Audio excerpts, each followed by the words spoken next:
Bacterial बीमारी scrub typhus की नीमच जिले में पैर पसारने की आशंकाएं उत्पन्न हो गई है। प्राप्त जानकारी के अनुसार नीमच जिले में अभी तक इसके 4 मरीजों की पहचान हो चुकी है, जिसमें से एक व्यक्ति की मौत की सूचना भी सामने आई है। स्क्रब टाइफस रोग चूहों के कान के पीछे लगे पिस्सू के काटने से फैलती है। चिकित्सकों के अनुसार कुछ जानवरों में भी पिस्सू पाए जाते हैं। अधिकांशतः जंगली चूहों के कान के पीछे पिस्सू होते हैं।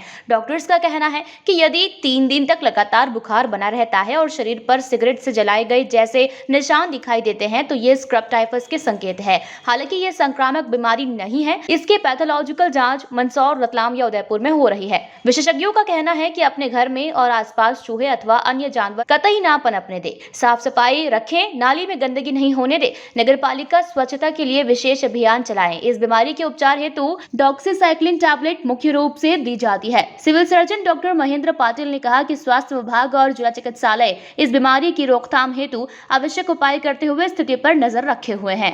स्क्रब टाइफस एक बैक्टीरियल बीमारी है जो कि पिस्सू से फैलती, पिस्सू के काटने से फैलती है। और ये पिस्सू चूहों के कान के पीछे पाए जाते हैं और कुछ जानवरों में पाए जाते हैं ये। और वो पिस्सू जब घरों में आ जाते हैं और कुछ जंगली चूहों में ज़्यादा रहते हैं ये। घरेलू जो रहते हैं उनसे संभावना कम रहती है, परंतु चूहों के कान के पीछे पाया जाता है।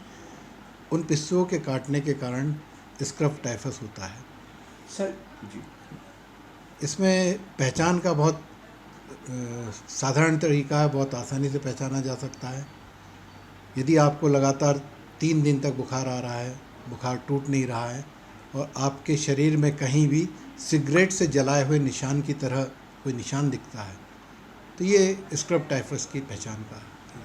अभी तक जो जानकारी मिली है स्क्रब टाइफस की, जो उदयपुर मेडिकल कॉलेज से हमारे पास में जानकारी आई है, उसमें 4 लोग स्क्रब टाइफस से पीड़ित बताए गए हैं। तो वो अलग अलग गांव के लोग हैं।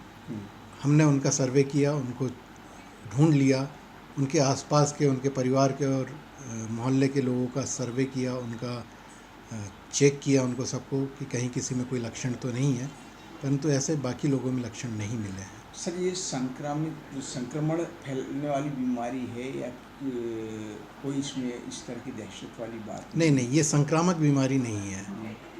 ये तो जूनोटिक डिजीज़ है। जूनोटिक यानी जो किसी छोटे जंतु से काटने से होती है, उसको जूनोटिक डिजीज़ बोलते हैं।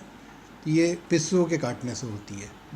जैसा दूसरी संक्रामक बीमारियां खांसने, छींकने इनसे फैलती है, वैसे ये नहीं फैलती।